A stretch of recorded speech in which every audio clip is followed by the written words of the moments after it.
Oy, so mayroong mga kalalakihan na hanggang ngayon ay patuloy akong tinatanong kung ano daw ba yung mga senyales na nalalaman ko na yung misis ng iba o yung babae na may asawa na ay nagugustuhan sila o gustong may mangyari sa kanila ng babae na ito. O sabihin nating may pagnanasa sa kanila itong misis na ito. Well, actually, una sa lahat, bago ko simulan itong mga senyales na ito, itong video na ito, gusto ko munang malaman ninyo na sa totoo lang, hindi ko namang ginawa ang video na ito para magpaiyak o para parusahan yung mga mister na in love sa mga asawa nila. Dahil tandaan ninyo, kaya nila pinakasalan yung mga babae na iyan ay dahil mahal na mahal nila itong mga babae na ito. Okay, dahil hindi nila ibibigay yung apelido nila, yung kalayaan nila, o sabihin na nating itatali yung mga leeg nila sa batas, o sabihin nating ilalagay yung sarili nila sa kapahamakan kung hindi nila ganun kamahal itong babae nila. Okay, kaya gusto kong malaman ninyo na hindi porke ituturo ko ito sa inyo o share ko sa inyo yung nalalaman kong tungkol dito ay ang gusto ko na ay patulan ninyo o galawin ninyo yung mga misis nila. Dahil tandaan nyo, may batas at delikado itong bagay na ito. Okay, dahil unang-una nga, dahil hindi ito tama, may batas tayo. Okay, tapos pangalawa, baka makasakit kayo ng damdamin ng mga mister. Okay, baka umiyak yan o baka kung anong gawin yan sa sarili niya. Okay, so maawa naman kayo. Okay, pero kung sabihin nating gusto lang ninyong malaman kung ano ba itong mga senyales na ito, then yeah, go ahead and mag-enjoy kayo na panoorin itong video na ito ng buo, na maniwala kayo sa akin, kauna-unahan lang ninyong maririnig ito dito sa internet o sa YouTube. Kung meron man kayong mga maririnig na mga katulad nito sa YouTube, yun ay sabihin natin baka nagkapareho lang kami ng mga sinabi. Okay? O sabihin na nating baka nagkataon lang talaga na pareho kami ng naranasan. Okay? Pero itong mga sabihin ko sa inyo ay actually mga bagong bagay na ngayon ko lang sasabihin o share dito sa internet. Pero dati ko nang nagawan ng video itong topic na ito. Okay, matter of fact, marami na ako na i-share na signs. Pero ito, mga bagong signs na ngayon nyo lang maririnig dito sa internet. Okay? Dahil again, tandaan ninyo, isa sa pinaka-easy na makukuha mo na enjoyment pagdating sa tipo ng mga babae ay yung mga babae na may asawa na. Okay, hindi ko sinasabi ito para siraan yung mga kababaihan, pero based on my personal experience, okay, base sa mga nakausap kong mga kliyente at mga napanood ko, o sabihin nating mga naranasan ko nga, okay, o sa mga lumapit sa akin, okay, ang pinaka madali, lalo na sa sarili kong experience, on my personal experience, ang pinaka madali, o sabihin nating pinaka easy na makuha na babae talaga ay yung mga misis nga na ito. Pangalawa dyan yung mga girlfriend o may mga syota. Okay, kasi nga kapag ka ang isang lalaki ay nagpakasal o nag-commit, naging boyfriend, okay, ng isang babae, okay, ito ay pumapasok na o sabihin nating napupunta na siya sa beta male position, okay, sa beta male simp position o role, okay, kasi nga ang tunay na may kailangan ng relationship o ng commitment ay yung babae, dahil makukuha mo naman lahat ng gusto mo sa isang babae without the commitment, lalong-lalo na without the marriage. Kung hindi man niya ibigay, then maghanap ka ng iba na willing ibigay yung mga bagay na gusto mo without the marriage, okay?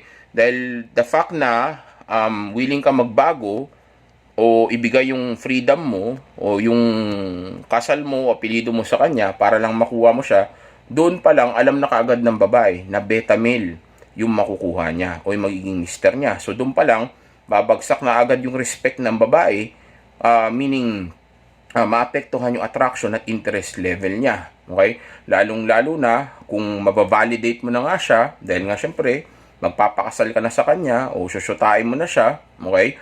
O sabihin na nating,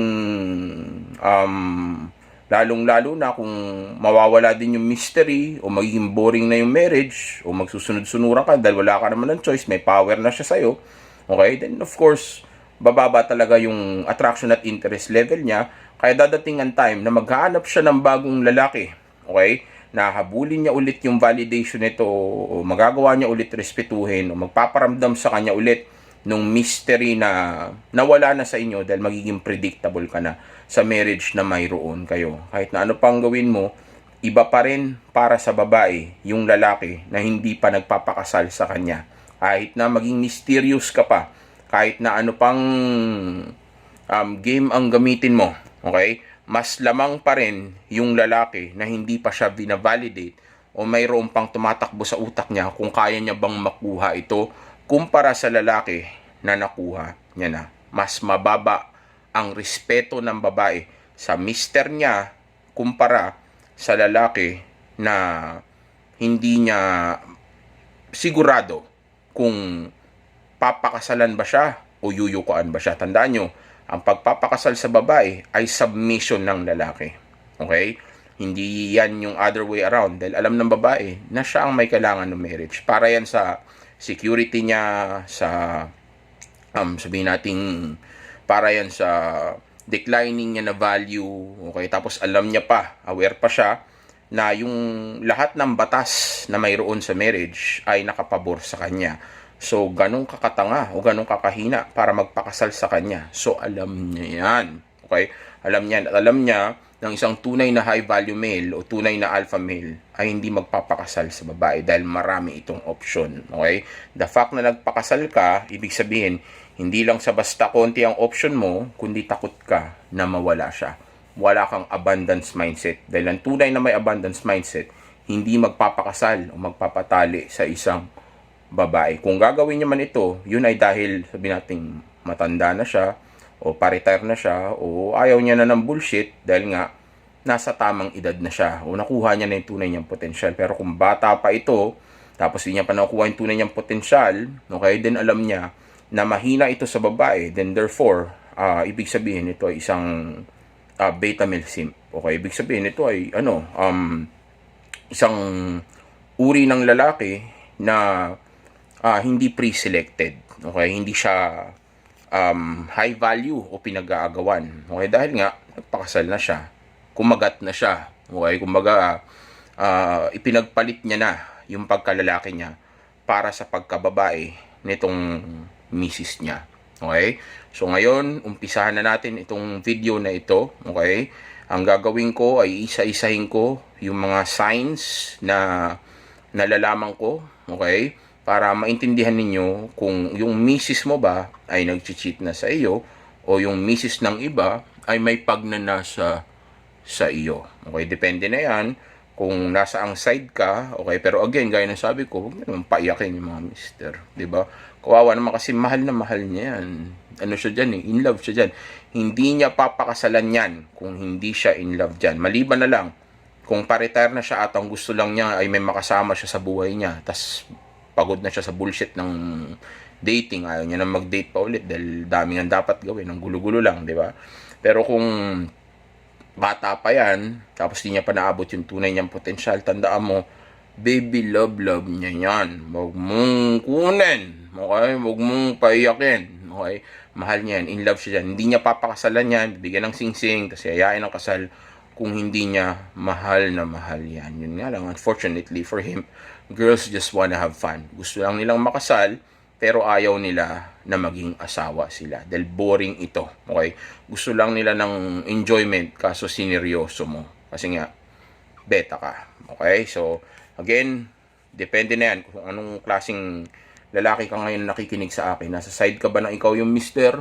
O ikaw yung, sabihin nating, gustong malaman kung yung misis ba niya ay gusto kang matikman, o may pagnanasa sa iyo. Okay? Pero again, wag mo nang anuhin, wag mo nang gayahin yung mga pagkakamali ko noon. Okay? Wag mo nang parusahan, kawawa naman. Okay?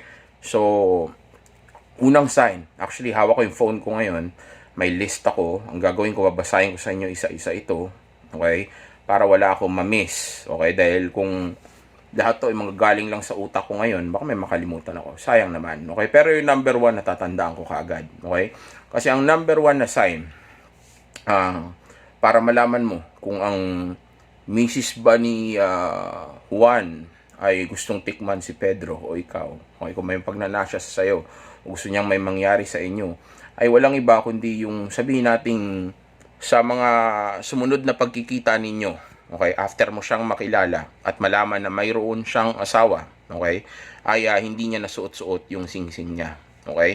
Malaking sign yan o positibong sign yan na gusto na niyang may mangyari sa inyong dalawa. Okay? Kumbaga ganito, bigyan kita ng example. Let's say, nagkakilala kayo nitong babae na ito kung saan lugar man. Okay? Let's say, sa isang party o let's say, sa isang gathering na kasama niyo yung mga kaibigan ninyo o random lang, nakilala mo siya. Okay? Tapos, nalaman mo, let's say na may asawa siya. Nakita mo kasi may singsing siya. Okay? Tapos di siya nakapag-lie na may asawa siya. Okay? Let's say naamin niya na may asawa siya. Okay? Tapos suot niya yung singsing niya. Tapos let's say dahil makulit ka, niyaya mo siya lumabas. Okay? Tapos pumayag siya makipag-date sa'yo. So doon pa lang, ano na kaagad di ba? Pasado na kaagad o positibo na kaagad na type ka niya. Kasi para kunin mo yung pangalan niya, makuha mo yung number niya, tapos ayayin mo siyang lumabas, tapos sumama pa rin siya sa'yo, tapos binigay niya lahat ng mga hiningi mo sa kanya, tapos lumabas nga kayo, then doon pa lang alam mo na kaagad na gusto ka na niya.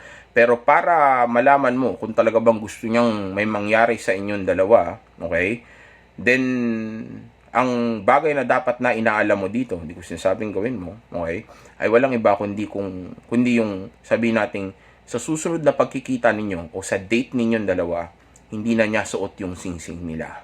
Okay? Hindi na niya suot yung wedding ring niya. Ibig sabihin, tinanggal niya na yung wedding ring niya.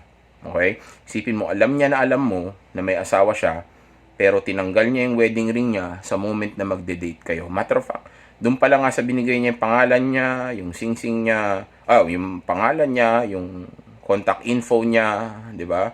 Tapos sabihin natin, alam mo pa na may asawa siya pero nakipag-date pa rin siya sa'yo. Doon pa lang dapat alam mo na gusto ka na niya. Pero kung gusto mong malaman, kung gusto niya magpagalaw sa'yo, then yun yung moment na hindi na niya suot yung singsing niya. Okay? Habang magkasama kayo o bago kayo magkita, tinanggal na niya. Ibig sabihin, gusto niya na masense mo na wala siyang pakialam sa asawa niya ngayon. At ikaw ngayon ang focus niya o gusto niyang sabihin nating tutukan. Okay? So, pangalawang sign, okay, na ang babae na sabihin nating may asawa ay gustong magpagalaw sa iyo o gustong may mangyari sa inyo ay walang iba kundi yung sabihin nating nakikipag eye to eye contact siya sa iyo. Okay, tapos nilalaro-laro niya yung buhok niya habang magkausap kayo. Tapos sabihin nating habang magkausap kayo, tuwing nag-a-attempt ka o sinusubukan mo na pag-usapan ninyo yung tungkol sa asawa niya, ang ginagawa niya ay nire-reject niya ito.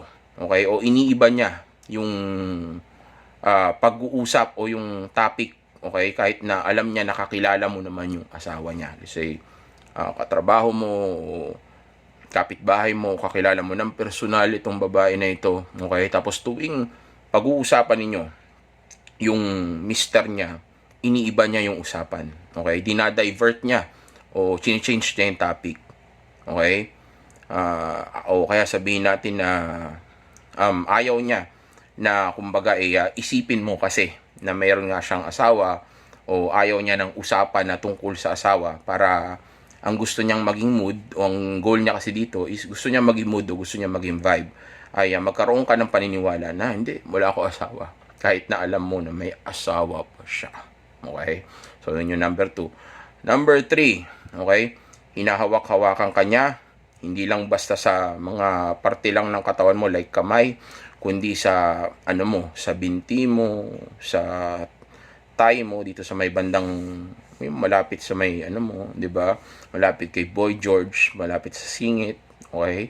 O kaya sa ano mo, sa lower back mo, sa likod mo, sa dibdib mo, okay? O kaya sa tiyan mo, okay? O kaya sa mga sensitibong parte ng katawan mo. Okay, doon kanya hinahawakan. Okay? Doon sa may sabihin natin bewang mo, okay, diyan kanya hinahawakan, hinihipo-hipo kanya doon sa mga parte na alam niyang makakaramdam ka ng init ng katawan o ng elbog. Okay? Dahil kaya niya ginagawa ito, ang gusto niya ay makuha mo yung senyales o signal na binabato niya sa'yo na ready siya sa'yo o gusto niyang maelbugan ka nga. Okay? Para ganahan ka sa kanya. Tinatawag ka niya. Okay? Na ang gusto niya ay may mangyari sa inyo. Okay? Pang-apat na senyales. Ito yung mini-message ka niya bago matulog o paggising sa umaga. Okay? Bakit bago matulog at paggising sa umaga? Simple lang. Kasi ang rason kung ba't niya ito ginagawa ng bago matulog at paggising sa umaga ay dahil ang gusto niya o ang ginagawa niya ay mini-message kanya ng patago. Okay? Dahil ito yung mga oras na tulog pa yung mister niya. Okay? Bago matulog o kaya sabihin natin habang natutulog na, okay, o yung nighttime na, oras ng tulog, o kaya yung paggising sa umaga, yung tulog pa nga si mister. Okay, yung mga oras na tulog si mister. Okay, yung gabi at sa umaga. O kaya sa mga oras ng sabihin nating nagtatrabaho yung mister niya o hindi niya kasama si mister. Okay? Doon kanya mini-message. Okay? Tapos minsan mini-message kanya sa lugar na let's say sa CR, sa kwarto na siya mag-isa, sa kotse o sa lugar na nakatago siya. Okay? Okay, lalo na kung sabihin natin well, yung sa messaging, sa CR, sa call pala yon. Sabihin ko na sa inyo sa call. Medyo, kaya kailangan ko ng guide. Kasi medyo na malilito talaga ako. Pero, yung sa messaging, yun nga, bago matulog, pagising sa umaga, okay? Tapos, sa oras na wala yung mister niya, okay? Lalo na kung yung mga message niya, okay, ay may mga pa-cute na emoji o smiley. Okay, may emoji o smiley ng kiss, yung may pakindat-kindat, di ba? Yung nagwo-wink, okay? O kaya yung eyes na may heart, okay? Tapos nagfa-flirt siya sa mga messages niya sa'yo, okay? Tapos ayun, kapag tinatawagan ka niya, ito yung medyo nasabi ko na iba kanina, okay? Tinatawagan ka niya, tapos sobrang hina yung boses niya, okay? Tapos madalas, kapag pabulong yung boses niya, kinakat niya pa, o sa mga oras na pabulong yung boses niya, bigla niyang kinakat yung pag-uusap ninyo. Bigla sabi niya, ay, teka muna sandali, tatawagan na lang kita ulit.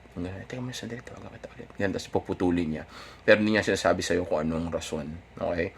Kasi ayaw niyang isipin mo na mister niya yung pinagtataguan niya dahil baka mamaya hindi ka na pumayag na mag-usap kayo ulit. Okay? Kaya ang gusto niya, isipin mo lang na ibang rason yun. Okay? Dahil pag nalaman mo na mister niya tinataguan niya, baka matakot ka na makausapin siya ulit. Okay, so pinuputol niya, pero hindi niya sinasabi sa iyo yung rason kung bakit niya ginagawa yon. Okay, tapos mahina yung boses niya. Tapos ginagawa niya ito sa lugar na katulad ng CR, kwarto na siya mag-isa, o sa kotse, okay?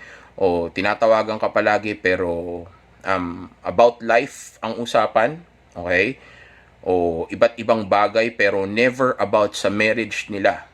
Okay, ang pinag-uusapan, okay? Tungkol lang sa buhay niya, tungkol sa ibang mga bagay, pero ayaw niya ng tungkol sa marriage. Okay, hindi nang gusto niyang usapan. Okay? Tapos sabihin natin kapag nagseselos siya tungkol sa ibang babae, kapag yun ang kwentuhan ninyo. Okay? Pag nagkukwentuhan kayo tungkol sa ibang babae, let's say may nabanggit ka tungkol sa babae o meron siya nabanggit tungkol sa ibang babae, tungkol sa katrabaho niyong babae, tapos bigla siya nagsiselos, lalo na kung ang babae na ito ay attractive, okay, then positive yon. Okay, gusto niya o may gusto ito sa'yo o nae-elbugan itong babae na ito, itong si Mrs.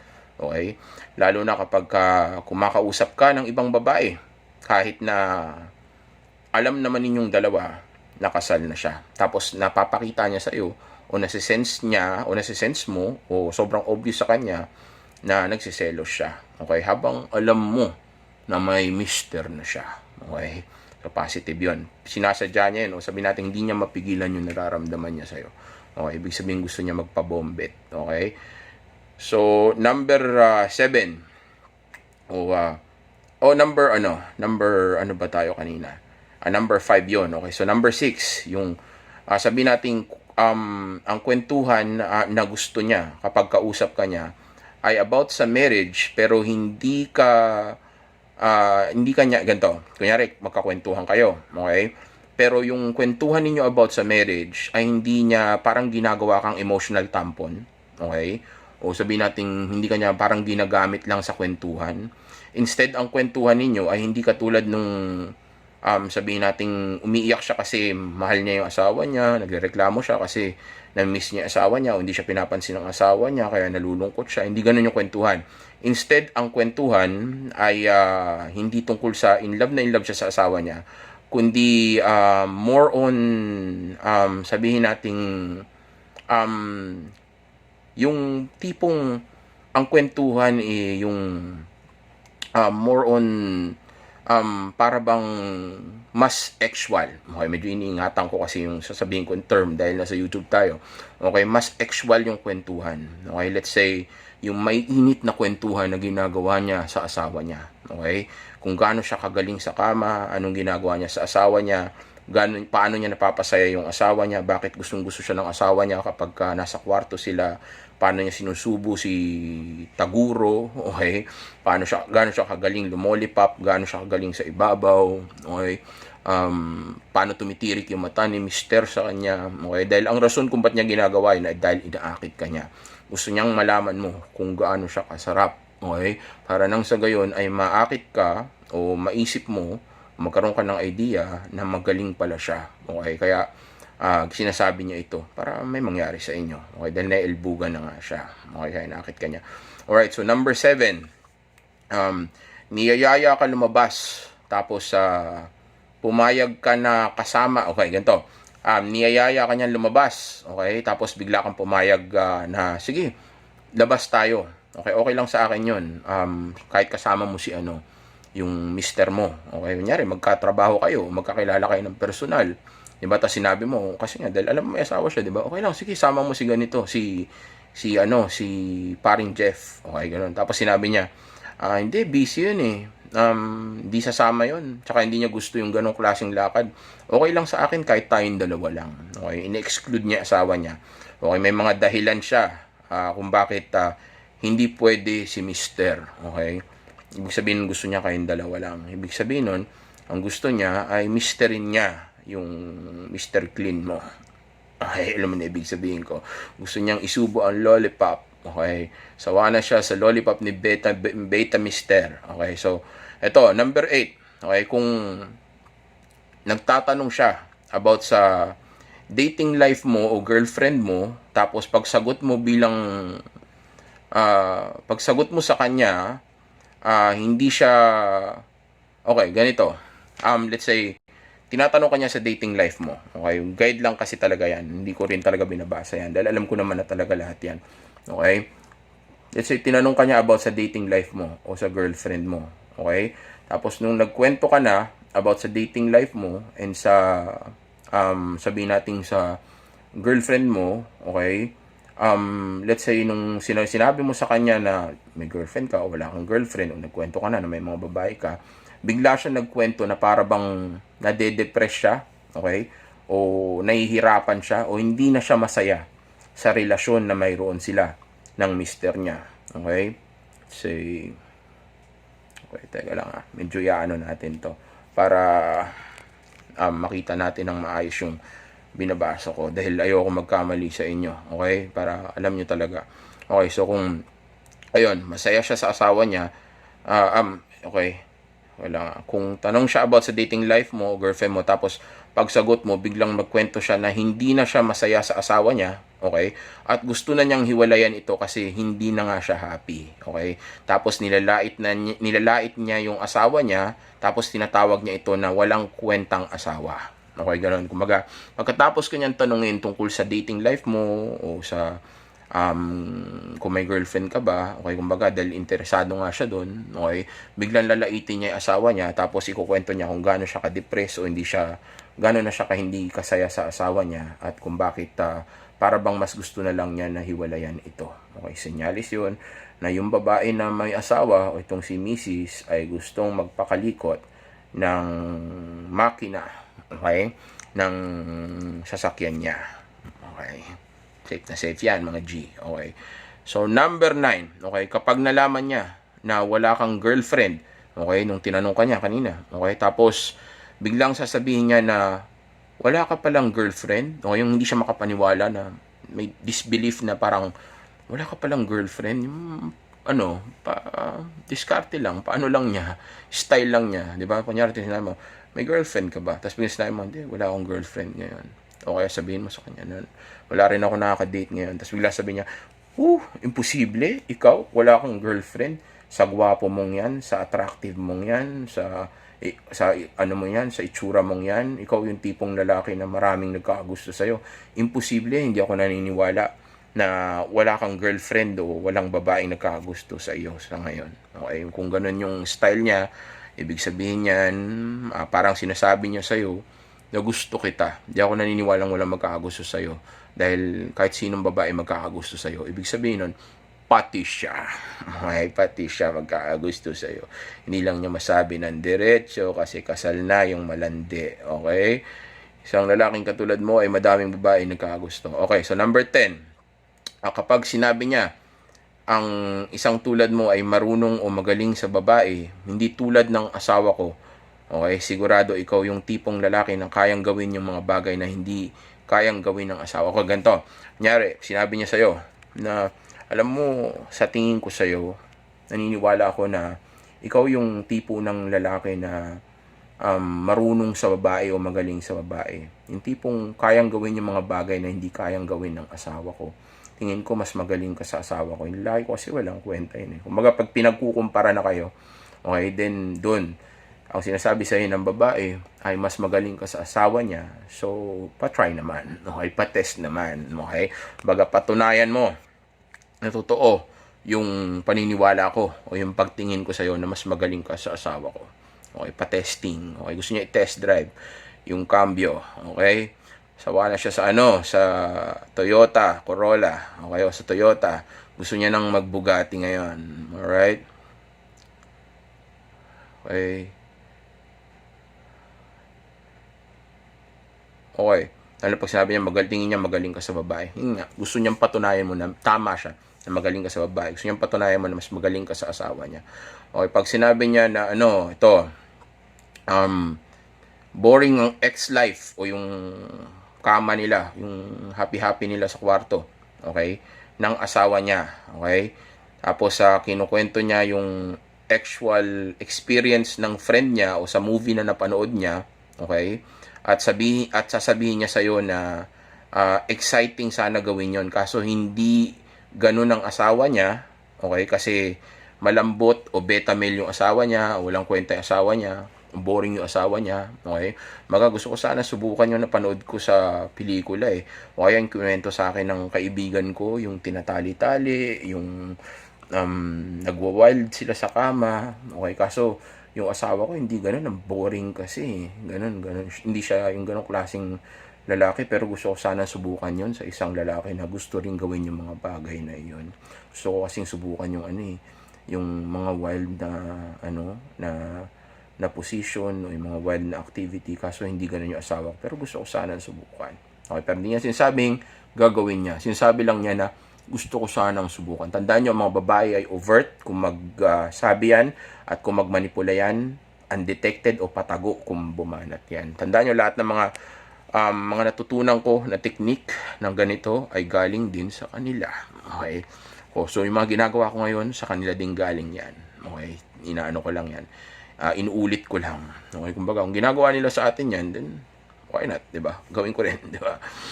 Pero huwag niyong gawin. Okay? So, next, number 12, the last one. Okay? Bigay siya sa'yo ng bigay ng compliment. Okay? O puri siya ng puri sa'yo tungkol sa pagkalalaki mo, sa pagkatao mo, sa itsura mo, sa achievements mo, kung sino ka bilang tao. Okay? Tapos, nilalait niya yung mister niya o yung asawa niya. Okay, pinagkukumpara kayo, tapos nilalait niya asawa niya. Sobrang bango mo o sobrang galing mo sa mga mata niya, Pero yung mister na nagpakasal sa kanya, okay?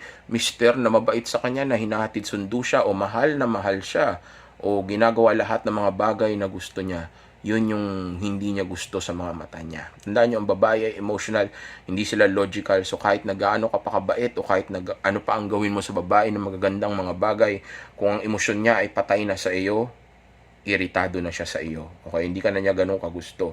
Mas gusto niya pa yung lalaki na bagong kilala lang niya at wala pa napapatunayan sa kanya.